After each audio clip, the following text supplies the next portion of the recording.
Hey everybody, and welcome to the State of My Account December 2022.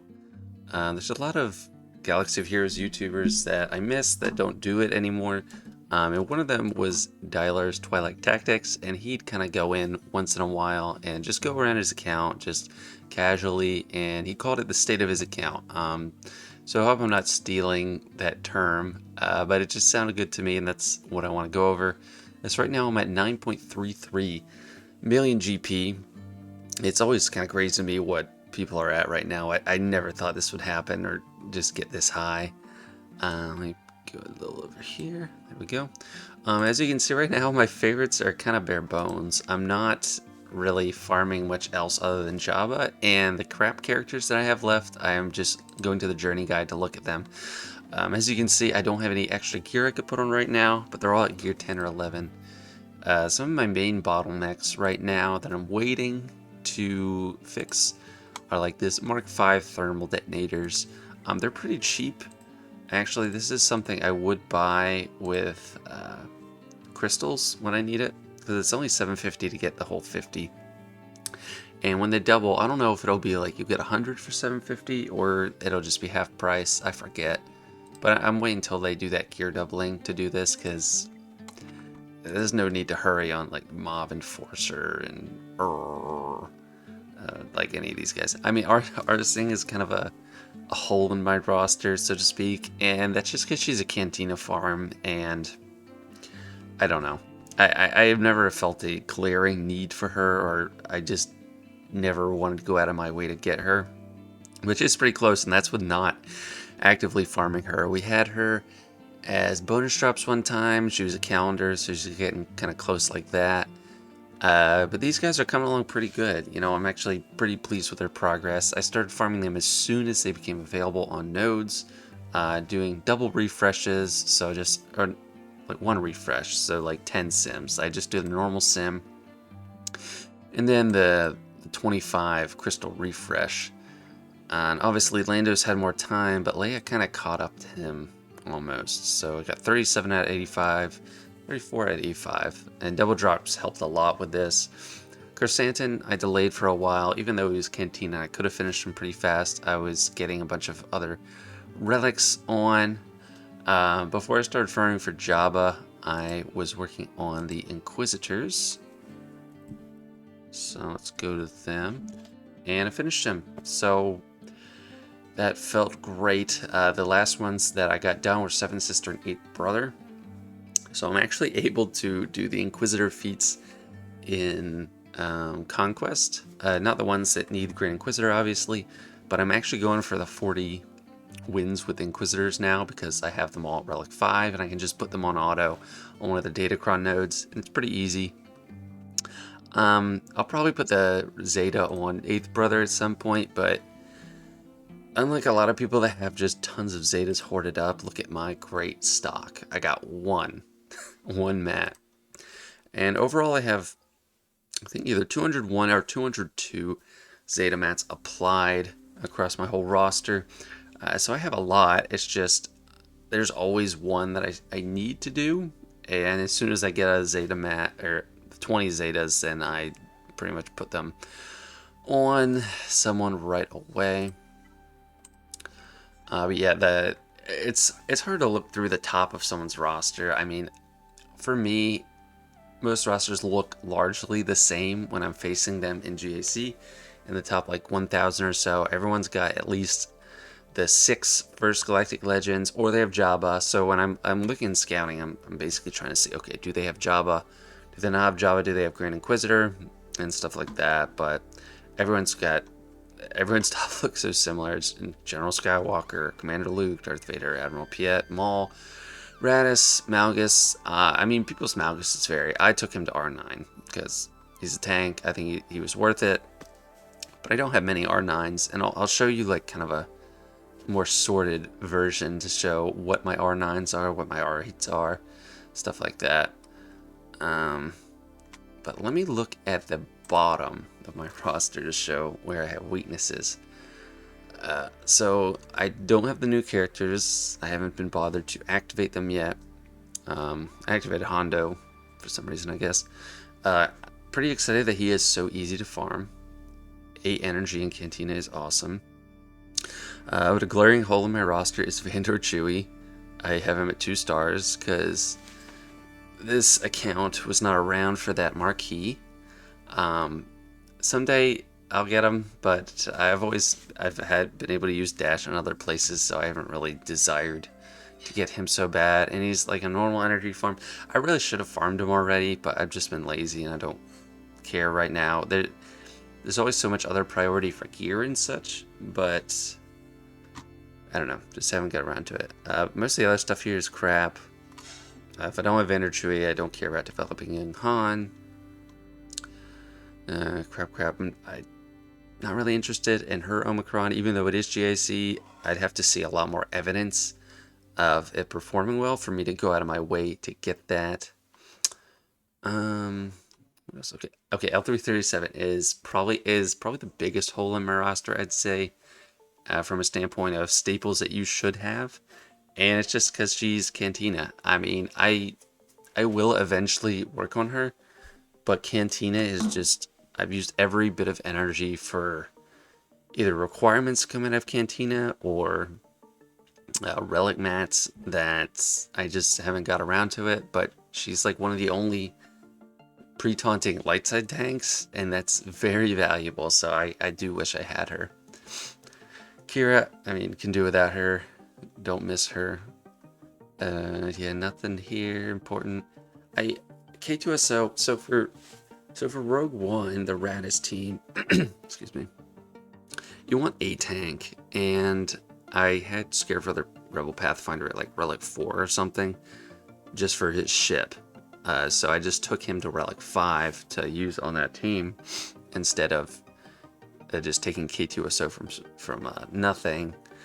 He is better for that team, and he would really round out my Cassian ship, but I just had Scarif ready, and you gotta pick your battles, and I don't have unlimited resources, so he took the back burner. Don't care about young Lando, because I don't have Vandor Chewy. Snowtrooper, haven't really needed another non-leader. Imperial Trooper for my Iden team. Stormtrooper Han is pretty good. You know, I can see myself eventually trying to work on him, even if he's not a requirement for anything. If Santa Staros turns out to be amazing, then he'd probably be the last piece that I'd actually have to develop to make a cohesive team. So I'm going to be keeping an eye on that. And then I think we got more of the Jabba Rex down here. I only have 4 Gear 12 characters on my roster because for me the bottleneck is less the Gear 12 to Gear 13. You know, I know a lot of endgame players say, oh, that's the bottleneck for me. Oh, I don't have any other bottleneck besides that. But I mean, it kind of is that for me. My main bottlenecks are shards, signal data, and like Chirotechs. And also some of the gear coming up. I've used a lot on the Jabba Rex, but that new gear update, it's going to help me. There's a lot of stuff I'm going to appreciate getting. Let me see if any of it's here. Like this stuff. Mark IV back to gel. I'm going to appreciate these eyeballs. I'm always getting low on them. But that won't be doubled in the challenges, so that'll be less. And stuff like this. The Mark 6 droid collar is always kind of low. There's like the Mark 9 eyeball thing, if that's anywhere, but that's another thing. These, I used to have so many of them and they're getting low, so that's another thing I'm really glad is doubling. But this is going to be a great update for me. This left side is absolutely not a bottleneck for me in any form right now. This is low for me. I usually have like over 400 or something. Got over 400 of these right now, because I'm so slow to get to Gear 12 that when I finally do, I have a lot stocked up.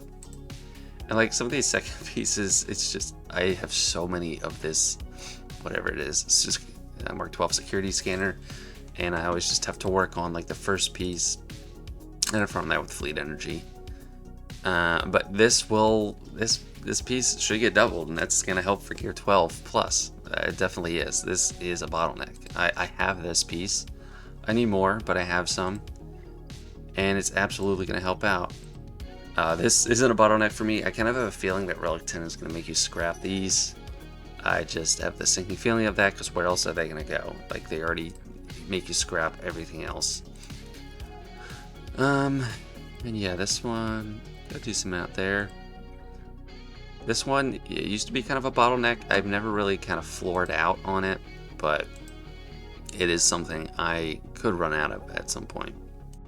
And so I sorted my roster into squads that I have R8, R9, because you can't filter by that right now for some reason. You can filter by gear level, but not relic level, even though relic levels are probably more important at this point. I only have 4 R9s, and I'd consider these just the few that are absolutely worth it. I mean, Galactic Legends would be worth it too. But I got 2 pilot, basically 2 fleet commanders, and 2 awesome tanks, a GL, the only tank GL, and a pseudo GL tank. And I don't regret any of these. I slapped Malgus on right away because I had a lot of stuff saved up, and it was just too tempting. I couldn't resist. But Jedi Master Luke was my first, and then Piet. I really wanted to not do Piet, but my fleet arena was a nightmare without R9. And R9, it didn't make it like automatic, but it made it way more manageable. He's the one I hate at R9 the least, because it's basically just a couple of speed on his ship, and I hate putting that many resources in just for something small like that, but it really was necessary. And he doesn't really benefit his team on the ground with R9 as much. Even Radis is much better because he is very tanky, and he just, like, kind of the win condition that go against him is taking him down. So the stronger he is, the harder it is to deal with.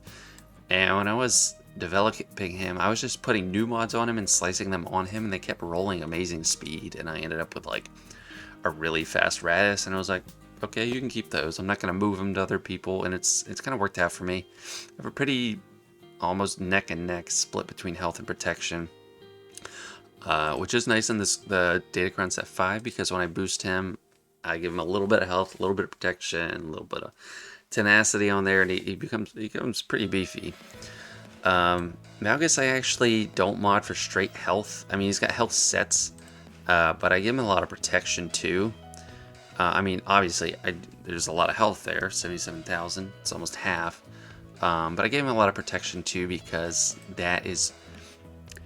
he can be shocked, which prevents recovery of health, but not protection. So it just kind of adds to his overall durability. And then down here you see every other Galactic Legend is R8. Thankfully, I don't have any stuck at R7. So for Jabba, I'll probably start out trying to get him at R8 and go from there. And then my other R8s are sorted into the Skywalkers, because these are all just amazing characters, definitely worth it. Darth Vader might not be worth it. I think I did this. I took him to R8 when I was testing out the counter to the profundity, the Executor counter, Executrix counter, and I thought I might tip it over the scales. That was before I started using TIE Fighter Pilot, and it did help like a little bit, and I was like, I'm not going to fully regret it, so, and I wouldn't say regret it, but I don't know if it's necessary, but it does help. These 3 are absolutely necessary. Commander Luke is sharing stats with his whole team through 3PO and Chewie, so anything he can get is great. And they're all just amazing characters. These are R8s I elected to do, which, you know, didn't necessarily need, but they're definitely worth it. Grievous was more because of his ship. I liked having a little bit of a speed advantage, but also R8 helps him as well. And in Datacron Set 5, you can give him a lot of health, and I don't know, he might be harder to handle than normal. Maybe he'll catch people off guard. Cat was a pretty early R8, because I just loved how much damage she did, and I was like, oh my gosh, I can't resist bringing her higher. And Maul 2, he just did so much damage that I eventually took him to R8 once I got Lord Vader. And then we got the R8 Rex that I was forced to do and didn't choose to do. I say these are the ones that are good. I probably wouldn't take Padme, but she still is better than these others down here. Yoda's nice at R8. I mean, he does a lot of damage. I wouldn't have chose him. I would have probably given it to others before him. GK, when he got required at R8, it kind of saved me the trouble of deciding to put R8 on someone just for a fleet. Back when R8 was the cap, I think. So that is nice. And he's just strong overall, obviously.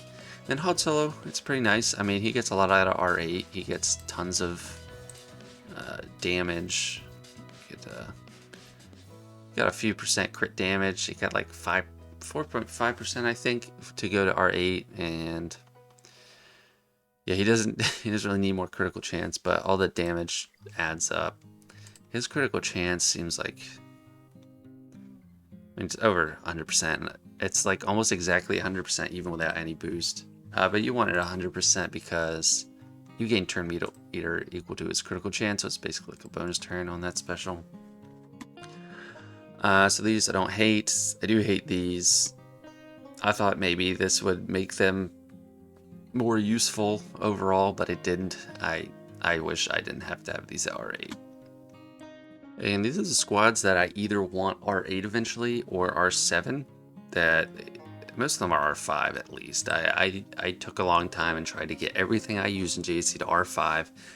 They're not exactly there. I'll look at that in a second, but these are the ones I would like at R8. Starkiller being the top of the list because he just does so much damage. He would definitely make use of it. Even the extra health and survivability. Cam, heavy hitter. The commonality in this top row is they do a lot of damage. Anakin would probably be more for ship, but also in GAC. I mean, just getting a little bit more damage. I don't know if he needs more once Qui-Gon dies, but and Dark Trooper, you know, I think 7 is fine, but R8 it would be nice. Not a priority, but it would be nice. And down here is what I want at R7 that I don't have there yet. I'd probably say Mace at the top of the list, followed by Savage, so it's not fully in order. I got Mace to R6 and stopped. It's always kind of a weird stopping point. Usually it's like the stopping points you have are like R3, R5, R7. But I stopped him at 6 because I just put out 6 on out of whim. I didn't have enough for 7. Never came back to it. Ben Solo, I mean, I guess he should be R7, but it's just kind of gimmicky. I mean, he doesn't die unless raised in a certain condition. That's mainly his use. I'm not like... I've only used him on defense with her, and on offense, I'm not impressed with his damage yet. Of course, I know R7 would help that, but I'm not like blown away by him. Darth Sion would be nice. Iden would do some more damage. Savage, it would be the easiest call because he's already so hard to kill. I would make him that much harder. He might have like a multiplying effect, and it would help him do more damage and kill people instead of just being unkillable. And these guys, it's like I kind of want it, but I'd be fine with that. Royal Guard's probably the biggest standout. I have a weak Royal Guard. He really should be higher. The rest of these can, and Wrecker, I mean, he's a tank, so he should be built up a little bit more. But the rest of these can kind of get away with it. But these are the characters I have at R5 that I could see myself putting to R7. And I kind of like that it's not a ton. It's not like an insurmountable amount that I'll just never get around to. Right now I'm pretty happy with my roster. I think it's pretty fleshed out. And here's the last set of squad tab stuff I want to go over. This is my sub R5 characters that are in relics. And I sorted them into, you know, I kind of would want them at R5. Veteran Smuggler Han can do some stuff. I almost put him to R5 just so he could slot into a resistance team easily and I could still use higher to level Datacrons. Poggle is also the only Geo I have at R4. But it's hard to prioritize him when I was going after Inquisitors and then now Jabba. Stark would be good too. Right now, I can run 2 Imperial Trooper teams without him, so I don't need him at R5. But right now he's left out all the time because I need grit on my Trooper teams, and that's a level 6, so you need R5. Droideka, it'd be okay. I don't really use Droideka as much anymore, sadly. And Night Sisters is their own tab because I got Daka and Zombie R5, but not these guys. And I don't know what would make me bump them up. I don't I don't like the Night Sister faction, just personally. I don't enjoy them. I don't think they're cool at all. I think it's weird. They stick out like a sore thumb in the Star Wars universe. I said that in like a video like 2 years ago when I wasn't actually gonna make. Well, I wasn't planning on making videos regularly, but I still think that I don't know, just not cool. I don't desire to work on them, and I don't see a benefit right now because I beat Secrets and Shadows tier 2, challenge tier 2. I don't need to go further. And these are the crap ones. I'm not really interested in these, although they might have some slight use. Biggs for a ship would have use, just because of that. Rolo might have some use later, and Princess Leia, I don't know. With Sinister, I'm not. Well, she's not a scoundrel. Is Rolo a scoundrel? No, she's not a scoundrel. But they show her in all the stuff with Santa, but I don't know. Vet Smuggler Chewie is not as good as Han. Director Krennic is pretty much crap. And these guys down here are really crap. I mean, Wedge has a ship. That's not useful. These guys have ships that are like, meh. I mean, his ship is one of 4 resistant ships, so maybe he could use extra. But yeah, I don't know. I don't have any interest in these guys right now. If Son of Stars is amazing, he would be bumped up, probably, unless he's not part of the best lineup. But Probe Droid, I think I took him to like year 13, back when Vader could still counter Rey just normally, before the nerf. Otherwise, I don't know why I'd bring him up. I actually get some use out of him in Conquest because he's support, and I'm using R2 with Rogue One, and he actually does some good damage under my sortie team. But otherwise, I don't know why I even like bothered with him. So that's the state of my account at the beginning of December 2022. It's actually December 3rd right now. This kind of is nice for me to look at. I'll be able to go back and just look at where my account was from time to time. I have random screenshots on my phone. I'm at roster, but it's hard to tell exactly where I was as far as a snapshot. So I think I'll enjoy doing this from time to time to keep track of my progress. And this is a game of inches, but sometimes when you look back, it didn't take as long as you thought it would to develop something. So I'll come back later. I don't know how long it'll take me to get Java, but looking forward to that. Anyway, thanks for watching. Hope to see you next time.